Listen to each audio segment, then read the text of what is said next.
तो दोस्तों आज मैं एक्सप्लेन करने वाला हूँ नेटफ्लिक्स के ऊपर रिसेंटली रिलीज करी गई एक काफी बढ़िया थ्रिलर हॉरर मिस्ट्री मूवी को, जिसका नाम है द लास्ट हाउस। इस मूवी के अंदर एक ऐसा परिवार होता है जो कि अपने घर के अंदर ही कई सालों तक फंस जाता है, लेकिन बाहर जो चीज उनका इंतजार कर रही थी वो क्या है और कितनी खतरनाक है, इसको तो आपको एक्सप्लेनेशन देखने के बाद पता चलेगा। और रिसेंटली मैंने एक्सप्लेन किया है बहुत ही बढ़िया फिल्म को, दानूर 4 को, साथ ही साथ after school horror part 1 part 2 को, जो कि सच्ची घटनाएं हैं। इनकेस आपने मिस कर दी है जाकर देख लेना, उनका लिंक आपको नीचे डिस्क्रिप्शन में पिन कमेंट में मिल जाएगा। तो चलिए अब बिना किसी देरी के चलते हैं सीधा वीडियो की तरफ। तो कहानी की शुरुआत एक famous science fiction author Arthur C Clarke के कोट से होती है कि how inappropriate to call this planet earth when it is clearly ocean. मतलब कि इस प्लैनेट को धरती कहना कितना गलत है, क्योंकि मोस्टली ये पूरा का पूरा पानी से भरा हुआ है। खैर इसी बीच हम जेसन नाम के एक व्यक्ति को डॉक पर फिशिंग करता देखते हैं। तभी एक छोटी मछली उसके कांटे में फंस जाती है, लेकिन वो उसे पानी में वापस फेंक देता है। खैर तभी उसकी नजर समुद्र के ऊपर मौजूद तूफान के काले बादलों पर पड़ती है, जो कि धीरे धीरे उसकी तरफ ही बढ़ रहे थे, और इसलिए उन्हें देखकर जेसन अपनी गाड़ी से अपने घर जाने लगता है। और इस समय रेडियो पर भी उसी तूफान के बारे में खबर चल रही थी, जिस दौरान ही एक लड़की हमें नैरेट करते हुए ये बताती है कि जिस दिन बारिश आई लोग अपने अपने कामों में रोज की तरह लगे हुए थे।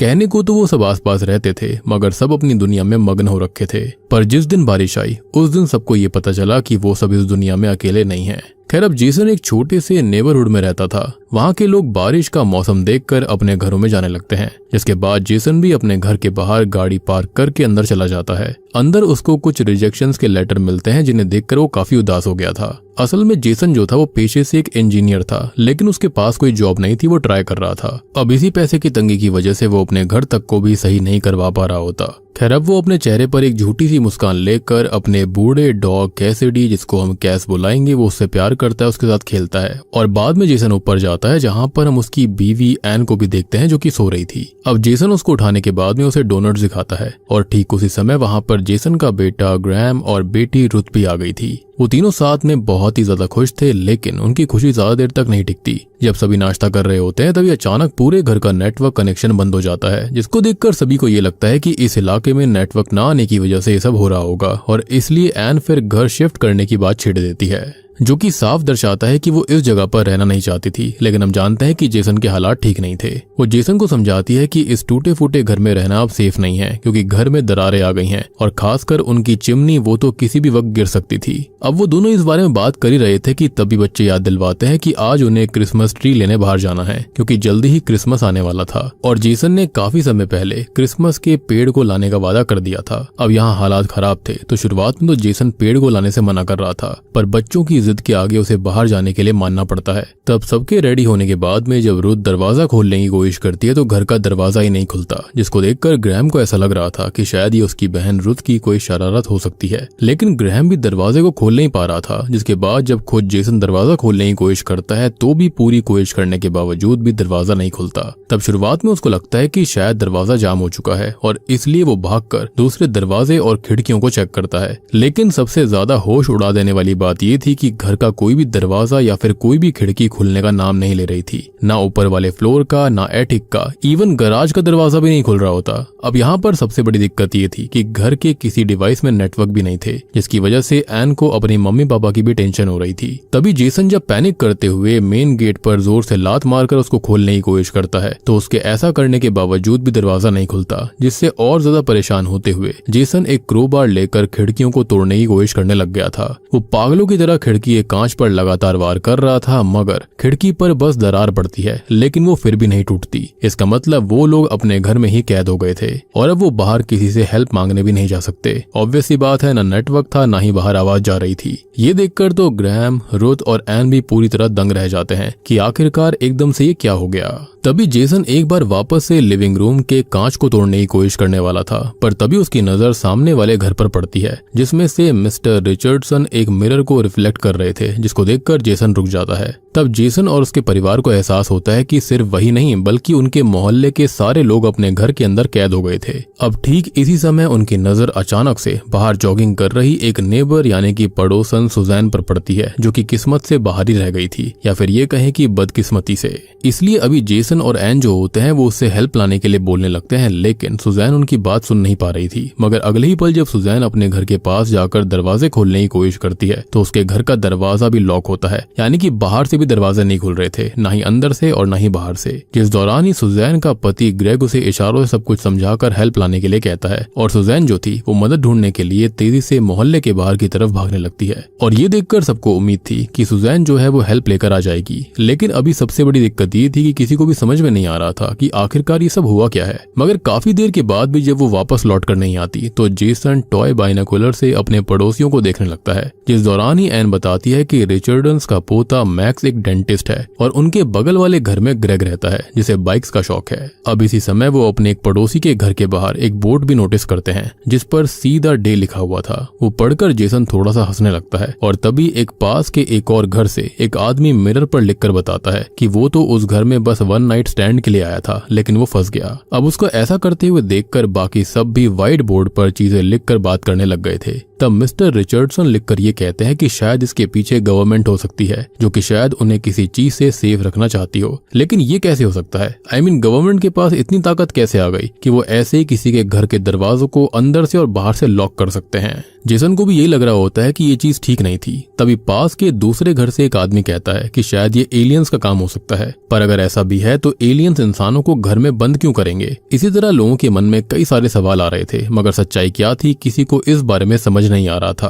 तभी रिचर्डसन एक ऐसा सवाल करता है जिसको पढ़कर तो जेसन का दिमाग चकरा गया था। सवाल ये था कि क्या सिर्फ उनके साथ हो रहा है या फिर पूरी दुनिया के साथ में। इवन अब तक सुजैन के ना आने की वजह से भी वो परेशान थे, जिसके बाद में रात को जेसन अपने परिवार को बोलता है कि वो सब मिलकर इस मुसीबत का सामना करेंगे। उसी दौरान रुथ को लग रहा था कि शायद ये सब तूफान की वजह से हुआ होगा, मगर जेसन के हिसाब से वो बस एक नॉर्मल सा तूफान था। खैर अब इसके बाद जब सब सोने चले जाते हैं तो जेसन अपने रूम में आने पर एन को पैनिक करते हुए देखता है, क्योंकि उसे अपने माता पिता की काफी टेंशन हो रही थी। जिस पर जेसन उसको संभालते हुए ये कहता है कि अगर सामने रहने वाले बूढ़े रिचर्डसन अपना ध्यान रख सकते हैं तो तुम्हारे माता पिता भी ठीक ही होंगे। ये सुनकर एन को थोड़ा सा बेटर फील होता है और तभी जेसन एन को एक पिस्टल दिखाता है जो कि उसने चुपके से अपने परिवार की प्रोटेक्शन के लिए खरीदी थी, क्योंकि कुछ दिन पहले उसे एक भयानक सपना आया था। उसको देखकर शुरू में तो एन गुस्सा करती है, क्योंकि अगर गलती से वो पिस्टल बच्चों के हाथ लग जाती या फिर उससे किसी और को कुछ हो जाता तो चीजें कितनी ज्यादा बिगड़ सकती थी। पर जैसा कि जेसन की सोच गलत नहीं थी तो एन जेसन से उसे भी वो गन चलाना सिखाने के लिए कहती है और बाद में एन सोने चली जाती है। इसी समय जेसन को नींद न आने की वजह से लिविंग रूम में खड़ा होकर वो बाहर देख रहा होता है, जहाँ पर तेज बारिश आ रही थी और बाकी सारे पड़ोसी भी इसी उम्मीद में बाहर देख रहे थे कि शायद कोई उनकी मदद के लिए आ जाएगा।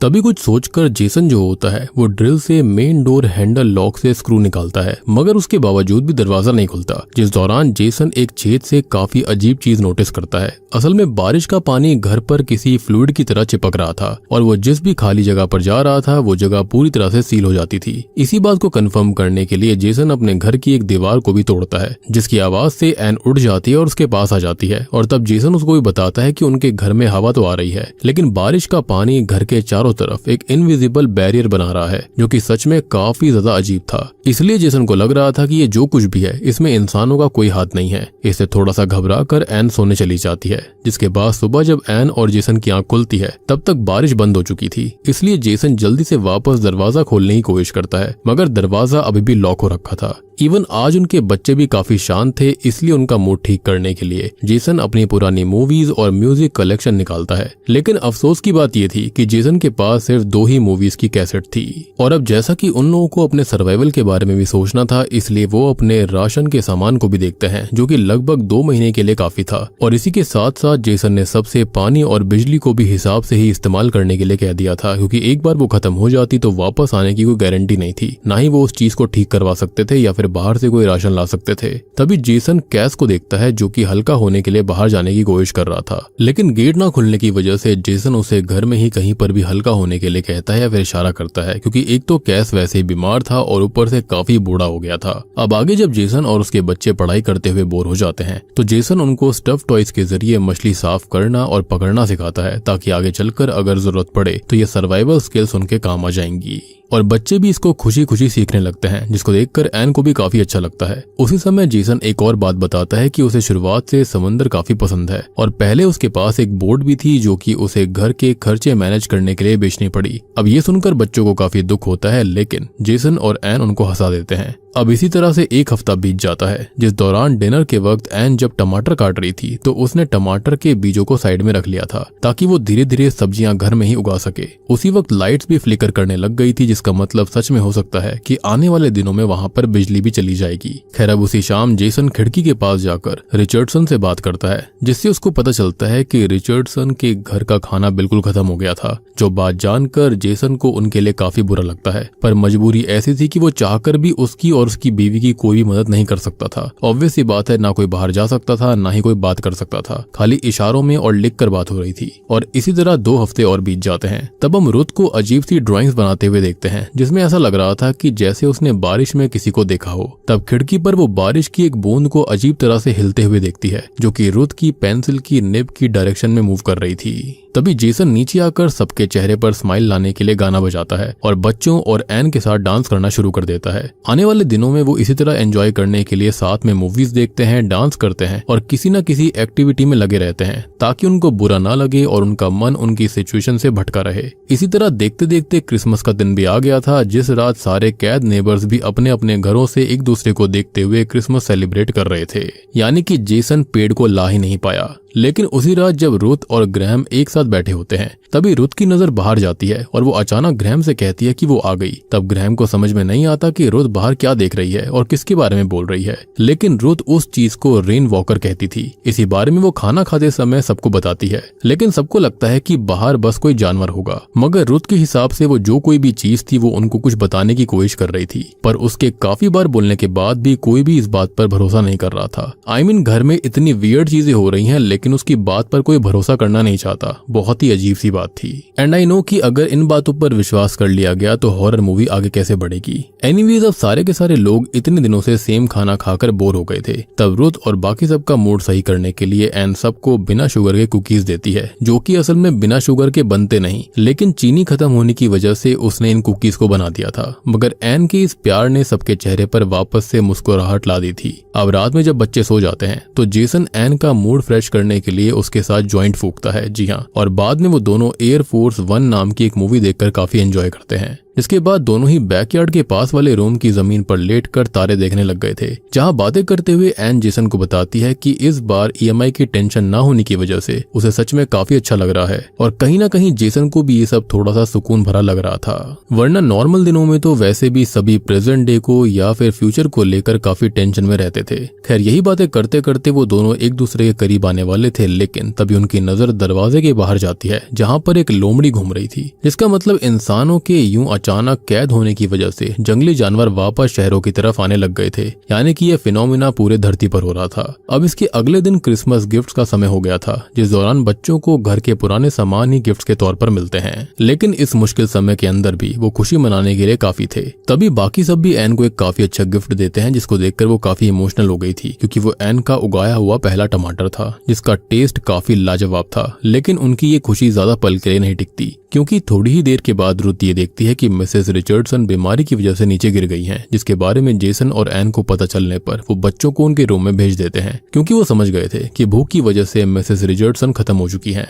कहीं ना कहीं इससे सब पूरी तरह से टूट भी गए थे। जिस दौरान एन जैसे जैसे रुथ को संभालती है, पर उसी समय जब जेसन कैस को उसकी दवाई देने जाता है तो उसे एहसास होता है कि कैस की दवाइयां भी खत्म हो चुकी हैं। ये चीज जेसन को अंदर से और ज्यादा तोड़ रही थी, लेकिन वो अभी कुछ भी नहीं कर सकता था। खैर, उसी रात रुथ की आंख अचानक खुलती है, जिसकी वजह से वो कैस के पास लिविंग रूम में खेलने आ गई थी। उसी समय अचानक रुथ को बाहर से अजीब सीटी की आवाज आती है, मगर पर्दा हटाकर बाहर देखते ही अचानक भागते हुए सुजैन जो थी वो उनकी खिड़की से टकरा जाती है, जो कि खून से लथपथ मदद मांगने की कोशिश कर रही थी। जिससे डरकर रुथ भागते हुए जेसन के रूम की तरफ जाती है और तभी जेसन भी उसको संभालने की कोशिश करता है। सुजैन की चिल्लाने की आवाज सुनकर जेसन की पूरी फैमिली अंदर से सहम गई थी। जिस दौरान अपने आखिरी समय में सुजैन उनसे छुपने के लिए कहती है और तभी कोई अदृश्य शक्ति सुजैन को पकड़कर अंधेरे में खींच खींचते हुए खत्म कर देती है। अब इस समय आस पड़ोस के लोग और जेसन के परिवार जो था वो बाहर किसी खतरनाक चीज को देख तो रहे थे, मगर बारिश की वजह से वो चीज उनको साफ नहीं दिख रही थी। और तभी जोरदार बिजली कड़कती है, जिसके अगले ही पल सब कुछ बिल्कुल गायब हो गया था।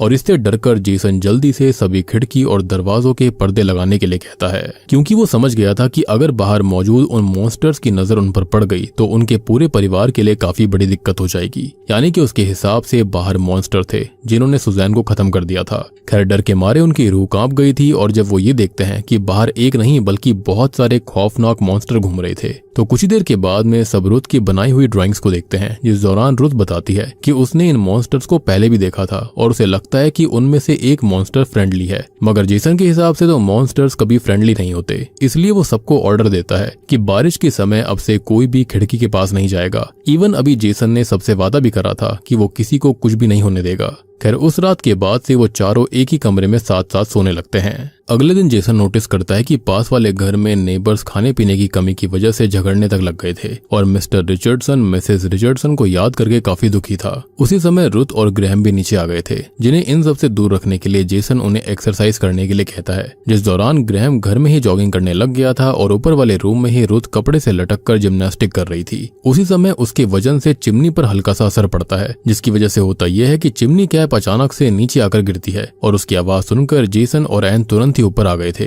जिस दौरान ही जेसन जब चिमनी में देखता है तो उसको एहसास होता है कि चिमनी का रास्ता अब क्लियर हो गया था। इस समय एक बार को उसके मन में ख्याल आ रहा था कि उसे वहां से ही ऊपर जाने की कोशिश करनी चाहिए, मगर वजन में भारी और साइज में बड़े होने की वजह से ये पॉसिबल नहीं था। तो रुथ जो कि सबसे छोटी थी वो खुद ऊपर जाकर देखने का फैसला करती है, और ऐसा करने के लिए जेसन एक पुली बनाता है, और धीरे धीरे ऊपर पहुंचने के बाद रुथ अपना एक हाथ चिमनी से बाहर निकालने में कामयाब हो जाती है। मगर चिमनी के आसपास लगी हुई पाइप्स की वजह से वो खुद बाहर नहीं जा सकती थी, और इसलिए जेसन उसे धीरे धीरे नीचे उतार लेता है। तभी उन लोगों को कैस के कर्राने की आवाज आती है, जिसको सुनकर कैस के पास जाने पर उनको पता चलता है कि दवाई ना मिलने की वजह से कैस की हालत बहुत बिगड़ चुकी है और वो बहुत ही ज्यादा दर्द में है। अब ये देखकर जेसन से रहा नहीं जाता, और वो एन से बच्चों को टीवी वाले रूम में जाकर टीवी की वॉल्यूम फुल करने के लिए कहता है। अब कैस को दर्द से आजाद करने का एक ही रास्ता था कि उसको गोली मारकर खत्म कर दिया जाए, जिसको समझकर एन जेसन की बात मानते हुए टीवी वाले रूम में जाकर टीवी वॉल्यूम को फुल कर देती है, और तभी जेसन भी बंदूक लाकर कैस को शूट करके खत्म कर देता है, उसे उसके दर्द से आजाद कर देता है, क्योंकि उनको पता नहीं था कि वो कितने टाइम तक यहाँ पर कैद रहेंगे। एंड ट्रस्ट मी, ये करना जेसन के लिए खुद काफी मुश्किल था, और इसलिए बाद में वो पूरी तरह टूट चुका था, रोने लगता है। तभी एन जेसन के पास आकर उसको संभालती है, जिस दौरान वो चाहती थी कि बच्चों के सोने के बाद वो कैस की बॉडी को जला दें, लेकिन जेसन जानता था कि ये बॉडी उनके खाने के काम आ सकती है। ये काफी पेनफुल था, मगर ऐसे हालात में अपनी जान बचाने के लिए उन्हें ऐसा करना ही पड़ता। अब मजबूरी में एन भी इस बात पर मान जाती है, और जेसन उसके छोटे छोटे टुकड़े कर कर उसको फ्रिज में रख देता है ताकि बाद में उसको खा लिया जाए। पर अभी भी जेसन की टेंशन खत्म नहीं हुई थी, क्योंकि उसको समझ में नहीं आ रहा था कि जब ये मीट खत्म हो जाएगा तब वो क्या करेंगे। यही सोचते हुए अचानक उसकी नजर बाहर मौजूद उसी लोमड़ी पर जाती है, जिसको देखकर जेसन को एक आइडिया आता है। अब वो अपने बनाए गए पुली की मदद से कपड़े समेत ही एक मीट पीस को बाहर पहुंचाता है, जो कि बाहर जाने में कामयाब हो गया था। लेकिन इससे पहले लोमड़ी उसको ले जा पाती, बिजली कड़कने की वजह से वो वहां से भाग जाती है। अब इसी तरह कुछ दिन और बीत जाते हैं, और अब भी वो लोग अपने घर में ही कैद थे। जिस समय ही रुथ एक पौधा उगाने के लिए गमले को खिड़की के पास रखती है, पर तभी बारिश का मौसम हो जाता है, और ये देखकर जेसन जल्दी से सबको खिड़कियां ढकने के लिए कहता है, जिसके अगले ही पल रुथ नोटिस करती है कि उसका पौधा खिड़की के पास ही रह गया था। इसलिए वो जल्दी से उसको लेने जाती है, मगर उसके गमले को उठाते ही बाहर से एक बड़ा सा मॉन्स्टर खिड़की पर हिट करता है, जिसकी परछाई को देखकर ही सब काफी डर गए थे।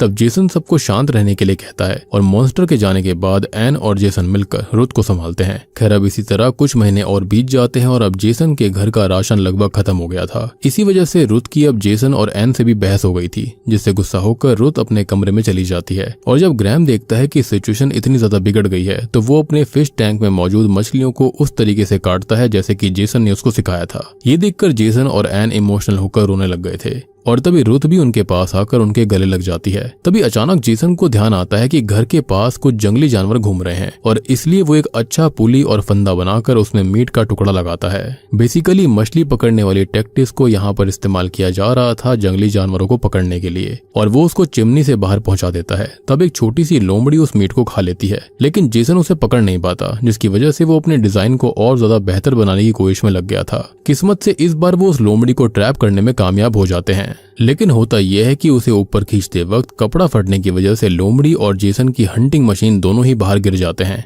इससे दुखी होकर जेसन एक बार वापस से नई मशीन बनाने लगता है, जिस दौरान 3 दिन तक उसने कुछ भी नहीं खाया था और उसी वजह से उसका दिमाग भी काम नहीं कर रहा होता। तब एन थोड़ा सा खाना लाकर उसको जबरदस्ती खाने के लिए देती है और खाना खाने के तुरंत बाद जेसन को आइडिया आता है कि शायद उन्हें शुरुआत में छोटे जानवर पकड़ने चाहिए और इसलिए इस बार वो ट्रैप को छोटे जानवरों के हिसाब से बनाता है, जिससे किस्मत से वो एक गिलहरी को पकड़ने में कामयाब हो गया था। इससे सब काफी खुश होते हैं और थोड़ी ही देर में वो गिलहरी जेसन के परिवार का खाना बन जाती है। महीनों बाद उनके घर में फिर से थोड़ी खुशियां लौट आई थी, क्योंकि अब उन्हें खाने की टेंशन लेने की इतनी जरूरत नहीं थी। इवन अब जेसन और एन ने एक कमरे के फ्लोर को उखाड़कर वहां पर खेती करना शुरू कर दिया था, ताकि उनको सब्जियों की भी ज्यादा टेंशन लेने की जरूरत ना पड़े। हालांकि उनको ये नहीं पता था कि उनका ये प्लान उन्हें कब तक जिंदा रख पाएगा, क्योंकि अब तक पड़ोस के लगभग सारे लोग ही भूख से खत्म हो गए थे। खैर, अब इस तरह से और भी काफी लंबा समय बीत जाता है, जिस बीच जेसन हर दिन चिमनी से जानवरों का शिकार करता और ग्रैहम, एन और रुथ के साथ मिलकर पौधों का ध्यान रखता। इस तरह वो खुशी से अपने जीवन को काट रहे थे।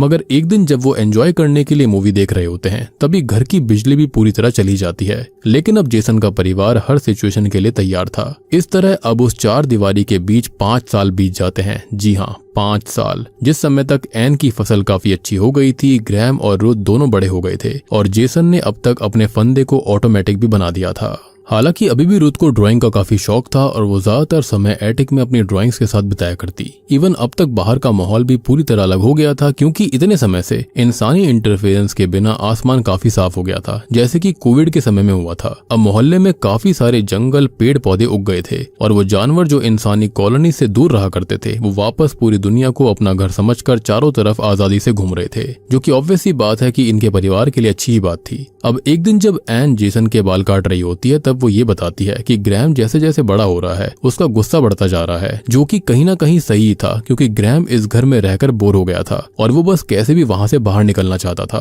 इवन एक मुसीबत ये भी थी कि उनके घर की हालत अब पहले से भी काफी ज्यादा बिगड़ गई थी और एन को ऐसा भी लगता है कि जैसे घर की जमीन धंस रही हो, और अगर इसी तरह से सब कुछ चलता रहा तो जल्दी ही वो सब घर टूटने की वजह से वहीं पर मिट्टी में समा जाएंगे और किसी को पता भी नहीं लगेगा कि उनके साथ क्या हुआ। अब जेसन भी इस बारे में सोचकर काफी परेशान हो गया था, पर अभी वो सबका मूड सही करने के लिए उन्हें अपने साथ गैराज में लेकर जाता है, जहां पर मौजूद एक पुरानी स्पोर्ट्स कार को उसने अब तक के 6 साल लगाकर स्टार्ट कर दिया था। उसको देखकर एन और रुथ काफी ज्यादा खुश होती हैं, लेकिन ग्रैहम तो इससे काफी ज्यादा गुस्से में आ गया था, क्योंकि उसके हिसाब से जब वो घर से बाहर ही नहीं निकल सकते तो गाड़ी को सही करने का मतलब क्या है, और इसी वजह से जेसन की उससे बहस हो जाती है। मगर ग्रैहम चिढ़कर वहां से चला जाता है। अब आगे बाद में एन जेसन को बोलती है कि बच्चे अब बड़े हो रहे हैं और इसलिए हमें उन्हें उसी तरह से संभालना होगा, यानी कि बचपन की तरह नहीं कर सकते। खैर, थोड़ी देर के बाद में बारिश होने लगती है, जिसके पानी को ही वो लोग पीने के लिए इस्तेमाल कर रहे थे, इसलिए जेसन सबको ये काम करने के लिए इकट्ठा करता है। लेकिन तभी कुछ ऐसा होता है जो कि पिछले 5 सालों में कभी नहीं हुआ था। तभी एक मॉन्स्टर घर के बाहर आकर खड़ा हो गया था, जिसको देखकर जेसन और उसके घर वाले छुप जाते हैं। पर तभी मॉन्स्टर मेन दरवाजा खोलकर अंदर आ जाता है, जिससे कि सभी काफी डर गए थे। अब वैसे फिलहाल मॉन्स्टर ने घर के अंदर आकर दरवाजे को खुला ही छोड़ दिया था, जिस दौरान ग्रैहम जो कि ऊपर की तरफ छुपा हुआ था, उसके मन में आ रहा था कि वो बाहर चला जाए। मगर तभी मॉन्स्टर धीरे धीरे आसपास के कमरों में जेसन और उसके परिवार को ढूंढने की कोशिश करता है। जिस दौरान वो जहां भी जा रहा होता है, वहां पर रखी चीजें बर्बाद हो रही थी। असल में वो मॉन्स्टर एक क्रैकन और चलने वाले किसी जीव का मिक्स ब्रीड लग रहा था, जिसके शरीर से इतनी ज्यादा भयानक ठंड निकल रही होती है कि सारे पौधे तबाह हो गए थे, मिट्टी खराब हो गई थी और आसपास रखा सामान, पानी भी जम गया था, यानी कि ये कोई बहुत ही खतरनाक कोल्ड टाइप का डीमन था। तभी अपनी सालों की मेहनत बर्बाद होता हुआ देखकर एन गुस्से में जेसन से बंदूक मांगती है, लेकिन बंदूक जो थी वो तो ऊपर वाले रूम में रखी थी, जहां पर जाना अभी पॉसिबल नहीं था। तभी उस मॉन्स्टर को बाहर से अपने साथियों के चिल्लाने की आवाज आती है, जिसको सुनकर वो बाहर चला गया था। अब मॉन्स्टर के बाहर जाने के कुछ पल तक दरवाजा खुला ही रहता है, जिसको देखकर ग्रैहम बाहर भागने की कोशिश करता है, पर जेसन उसे पीछे से पकड़कर घर में ही रोक लेता है और इससे पहले कि कोई एक कदम भी बाहर बढ़ा पाता, दरवाजा अपने आप वापस से बंद हो जाता है। तब ग्रैहम और जेसन के बीच फिर से बहस हो जाती है, क्योंकि ग्रैहम बाहर जाना चाहता था, लेकिन जेसन जानता था कि बाहर जाना खतरे से खाली नहीं है। सुजैन के साथ क्या हुआ हम सब जानते हैं, क्योंकि बाहर वो भयानक मॉन्स्टर चारों तरफ घूम रहे रहे थे। तभी रुथ, जो कि फर्श के नीचे छुपी हुई थी, वो ऊपर आकर सबको बताती है कि असल में मॉन्स्टर अपने साथ जो पानी लाया था उसका टेस्ट बिल्कुल समंदर के पानी जैसा है, जिसको सुनकर सभी काफी ज्यादा हैरान रह जाते हैं। इसी बारे में रुथ अपनी किताब में देखते हुए बाद में भी जेसन से बात करती है और उसको बताती है कि शायद मरमेड्स, क्रैकन और समंदर के बाकी मॉन्स्टर्स जिनके बारे में उन्होंने कहानियों में सुना था, हो सकता है कि वो वाकई में सच हों। जिसका मतलब वो मॉन्स्टर हो सकता है कि कोई एलियन ना हो, बल्कि वो अपने ही होम यानी कि अर्थ पर है, बस अपनी लोकेशन से बाहर आ गया है। हालांकि जेसन को इस बात पर भरोसा नहीं होता। आपने अपने सामने मॉन्स्टर को देखा है, फिर भी आप विश्वास नहीं कर रहे। इसी बीच एन देखती है कि उसके उगाए हुए सारे पौधे भी समुद्री पानी की वजह से खराब हो गए थे। और जब वो इस बारे में जेसन से बात कर ही रही थी कि तभी जेसन के ऑटोमेटिक फंदे के अंदर एक फेरट का बच्चा फंसकर घर के अंदर आ जाता है, जिसको देखकर रुथ उसे आजाद करके सहलाने लगती है, क्योंकि शायद उस बच्चे को इस फंदे में नहीं फंसना चाहिए था। अब इस समय जेसन और एन चिल्ला चिल्लाकर बात कर रहे थे, क्योंकि उनके पीने का पानी भी बर्बाद हो गया था और अगर 3 दिन तक उनके पास पानी नहीं आता तो वो खत्म हो जाते। तभी अचानक रुथ के पास मौजूद वो फेरट रुथ को डर की वजह से काट लेता है, जिस दौरान रुथ के चिल्लाने की आवाज सुनकर जेसन और एन उसके पास जाते हैं। अब ये देखकर सबसे पहले तो जेसन जो था वो फेरट की गर्दन मरोड़कर उसको खत्म कर देता है, लेकिन इन्फेक्शन की वजह से अब रुथ की हालत बिगड़ने लगी थी और उसकी जान बचाने के लिए एंटीबायोटिक्स की जरूरत थी। तब जेसन को समझ में नहीं आता कि वो इसका इंतजाम कैसे करेगा, जिसकी वजह से अगले दिन तक वो इतना ज्यादा गुस्से में आ गया था कि वो गराज में खड़ी गाड़ी को स्टार्ट करके गराज के दरवाजे पर टक्कर पे टक्कर मारने लगता है, मगर इसका भी कोई फायदा नहीं होता। यानी कि शायद से यही मॉन्स्टर जो थे वो दरवाजे खोल सकते थे। उल्टा जेसन जो था वो इससे खुद ही घायल हो गया था। तब एन और ग्रैहम आकर उसको संभालने की कोशिश करते हैं, लेकिन तभी जेसन को याद आता है कि घर की जमीन पिछले 5 सालों से धंस रही थी। ये याद आते ही वो अचानक फर्श खोदना शुरू कर देता है, जो कि शुरू में एन और ग्रैहम को पागलपन लग रहा था। वो बार बार जेसन को रोकने की कोशिश कर रहे थे, मगर वो नहीं रुकता और पागलों की तरह टॉयलेट सीट के नीचे खोदता रहता है, जिससे जल्दी ही वो सीवर लाइन तक पहुंच गया था और वो सीवर लाइन पूरे मोहल्ले के हर घर से जुड़ी हुई थी। हालांकि वहां का रास्ता इतना पतला होता है कि जेसन खुद उसमें से नहीं जा सकता था। तभी एन को एक बात याद आती है कि रिचर्डसन्स का पोता डेंटिस्ट था, तो उनके घर में पक्का एंटीबायोटिक्स हो सकती है। इसलिए वो रिचर्डसन के घर जाने का फैसला करती है, क्योंकि इसी तरह से रुथ की जान बचाई जा सकती थी। हालांकि शुरुआत में जेसन इसके लिए तैयार नहीं होता, पर कोई और रास्ता ना होने की वजह से वो एन के लिए रेडियो की तरह चलने वाला एक वॉकी टॉकी और कैमरा बना देता है, ताकि उसे बीच में कोई भी इशू आए तो वो जेसन और ग्रैहम को उसके बारे में बता सके। अब इस चीज को लेकर एन धीरे धीरे सीवर के रास्ते आखिरकार रिचर्डसन के घर पहुंचने में कामयाब हो गई थी, जो घर अंदर से पूरी तरह बर्बाद हो गया था। और बिस्तर के पास में जब वो देखती है तो वो शॉक्ड रह जाती है। वहां पर मिस्टर और मिसेस रिचर्डसन की सड़ी हुई लाशें पड़ी हुई थी, लेकिन एन को खुशकिस्मती से एंटीबायोटिक्स की एक बोतल मिल जाती है और तभी बाहर से फिर से मूसलाधार बारिश शुरू हो गई थी। ये देखकर एन जल्दी जल्दी वापस अपने घर जाने की कोशिश कर रही थी, क्योंकि बारिश में मॉन्स्टर वहां पर आया करते। जिस समय तक सीवर में भी काफी ज्यादा पानी भर गया था और तभी रिचर्डसन के घर के अंदर एक मॉन्स्टर भी आ जाता है, जिसको देखकर एन जल्दी से सीवर में घुस जाती है। वो तैरते हुए आगे बढ़ रही थी कि तभी वो मॉन्स्टर भी उसका पीछा करते हुए वहां पर आ गया था। मतलब जो काम पहले लोगों को छोटे लगते थे, अब यहाँ पर देखो अपनी जान बचाने के लिए सीवर तक में वो जा रहे थे। अब एक बार को तो ऐसा लग रहा था कि एन अब नहीं बचेगी, लेकिन किस्मत से वो अपने साथ में जेसन की बंदूक लेकर आई थी, जिसका इस्तेमाल करते हुए वो मॉन्स्टर पर कई गोलियां बरसा देती है और तभी जेसन एन का हाथ पकड़कर उसे सीवर से बाहर खींच लेता है। अब इससे पहले कि वो मॉन्स्टर ऊपर आ जाता, जेसन ने भारी पत्थरों का ढेर उस टनल के अंदर गिरा दिया था, जिसकी वजह से वो रास्ता हमेशा के लिए बंद हो जाता है। आगे एन जल्दी से रुथ को दवाई देती है, जिसके बाद में रुथ थोड़ी ही देर में सही हो गई थी और इससे सभी काफी खुश हो गए थे। लेकिन हालात अब और भी ज्यादा खतरनाक हो गए थे। मॉन्स्टर्स को उनके घर में होने के बारे में पता चल गया था कि हाँ, कोई तो इंसान जिंदा बचा है, जिसका मतलब अब वो अंदर आकर उनके ऊपर हमला करने की कोशिश करेंगे जब तक कि वो उनको खत्म नहीं कर देते। इसलिए ग्रैहम कहता है कि शायद उन्हें मॉन्स्टर्स को मारकर इस जगह से बाहर चले जाना चाहिए, वही एक रास्ता है। ये प्लान काफी रिस्की होने की वजह से जेसन ने इस पर मना कर दिया था, मगर एन भी अभी ग्रैहम की बातों से सहमत थी कि बाहर तो जाना ही होगा, वो यहाँ पर ऐसे नहीं रह सकते। इसलिए जेसन भी उनकी बातों को मान जाता है और अब पूरा परिवार मिलकर घर में चारों तरफ जाल और फंदे बिछाने लगता है, ताकि वो मॉन्स्टर जैसे ही अंदर आएंगे तो जाल में फंसकर उसे आराम से मारा जा सके।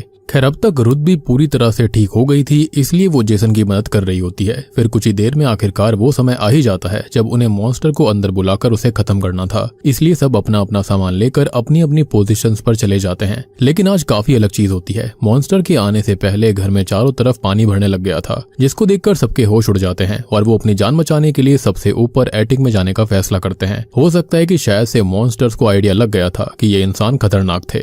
हालांकि अभी भी उन्होंने मॉन्स्टर्स को खत्म करने का प्लान नहीं छोड़ा था, इसलिए एन और जेसन पहले मॉन्स्टर के उनके सामने आने का इंतजार करते हैं और जैसे ही मॉन्स्टर उनके सामने आता है, एन निशाना लगाते हुए जैसे तैसे ऊपर एक ऑयल बॉम्ब फेंकती है, जिसकी वजह से मॉन्स्टर के शरीर में आग लग गई थी और तब जेसन भी उसको अपने बनाए गए एक क्रॉस बो से शूट करने वाला था, मगर उसका निशाना चूक जाता है और वो सबसे जल्दी से जल्दी एटिक में जाने के लिए कहता है। तभी मॉन्स्टर जेसन को पकड़कर पानी में फेंक देता है, जिस दौरान एन उसको संभालते हुए जैसे तैसे सीढ़ियों के पास लेकर आती है और बाद में वो सब एटिक में चले जाते हैं। लेकिन जल्दी ही एटिक में भी पानी भरने लग गया था, जिसका मतलब कि अगर वो मॉन्स्टर से बच भी जाएंगे तो दम घुटने से जल्दी ही वो खत्म होने वाले थे। तब पानी भरने से पहले ग्रैहम जेसन के क्रॉस बो को वापस से तैयार करता है, जिसके बाद वो सब लंबी सांस लेकर पानी में आ जाते हैं। फिर जैसे ही वो मॉन्स्टर उनके पास आकर उन पर हमला करने वाला था, जेसन उसको शूट कर देता है और अब मॉन्स्टर सीधा उनके जाल में फंस गया था।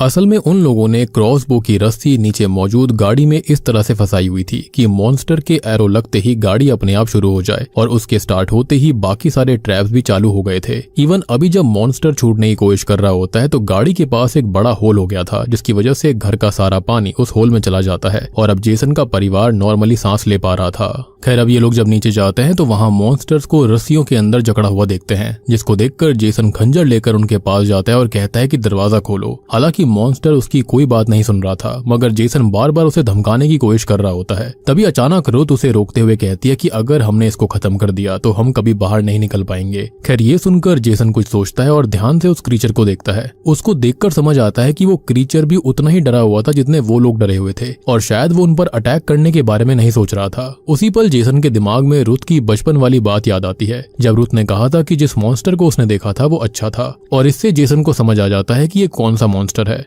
अब जेसन को सारा माजरा समझ आ गया था कि असल में ये मॉन्स्टर समुद्र के अंदर रहते थे, लेकिन इंसानों की बढ़ती क्रुएलिटी को देखकर वो ऊपर उन्हें सबक सिखाने आए हैं। जिसका मतलब रुथ की ये बात भी सही थी कि ये मॉन्स्टर एलियंस नहीं है बल्कि धरती पर ही रहते हैं और ये उनका भी घर है। कुल मिलाकर इंसान धरती पर चारों तरफ ऐसे कब्जा करता रहा जैसे कि प्रकृति ने सब कुछ उनके लिए ही बनाया हो, जबकि सच्चाई तो ये है कि जितनी ये धरती इस पर रहने वाले इंसानों की है, उतनी ही बाकी जीवों की भी है जो कि इस प्रकृति का हिस्सा है। ये समझ आते ही जेसन कुछ सोचकर उस मॉन्स्टर की रस्सियां काट देता है, जिसके बाद उसने अपना खंजर भी फेंक दिया था। ये देखकर मॉन्स्टर भी उन्हें बिना कुछ कहे अपने आप ही दरवाजा खोल देता है, जैसे उसने उन्हें बाहर जाने की आजादी दे दी हो। ये समझ आते ही सालों बाद जेसन और उसका परिवार पहली बार घर से बाहर कदम रखते हैं, जिससे कि वो बहुत ही ज्यादा इमोशनल हो गए थे। पर तभी कुछ ऐसा होता है जिससे उनकी जान हलक में आ जाती है। उस मॉन्स्टर के बाकी सारे साथियों ने उनको चारों तरफ से घेर लिया था, लेकिन इससे पहले कि वो उन्हें कुछ कर पाते, वही मॉन्स्टर जिसे जेसन ने छोड़ा था वो घर से बाहर निकलकर बाकी मॉन्स्टर्स को उन्हें छोड़ने का इशारा करता है, जिसकी वजह से सभी मॉन्स्टर्स चुपचाप वहां से समंदर की तरफ वापस लौट जाते हैं।